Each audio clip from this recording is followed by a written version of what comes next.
আপনি হাই ইল্ডিংকে যত বেশি দুধ দোয়াইতে পারবেন তত বেশি তার ভালো। প্রোডাক্টিভিটি তত ভালো থাকবে। এবং আর বড় সুবিধা হলো যে আমাদের যেই গরম, এই গরমের মধ্যে রাত্রে আপনি 10টার পরে যখন গরুকে গোসল করায়, আপনি যদি কখনো এসে দেখেন অবাক হয়ে যাবেন গরু কত আরামে থাকে।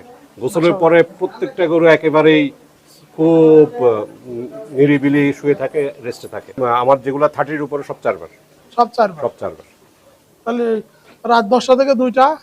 আপনি সকাল থেকে শুরু করি, সকাল 6টা থেকে 6টা 6:30টার মধ্যে শুরু হয়, জি 11টা 11:30টার মধ্যে আরেকবার হয় দ্বিতীয়বার, এই এখন 5:30 পৌনে 6টার মধ্যে তৃতীয়বার হবে, রাত্রে 12টার পরে 14বার হবে। আপনি দেখেন সব সব কিন্তু খাই ফেলছে। সব কি হয়েছে না? পুরো 50 লিটার পানি হয়তো 1 লিটারের মতন আছে।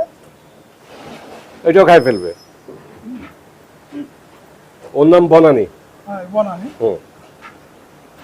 পুরো ওই যে চারিতে টাকা 50 দিচ্ছে। লিটার পানি আর ই থাকে। ও পুরোটাই এই যে খেয়ে ফেলেছে। পুরোটাই সে শেষ করবে।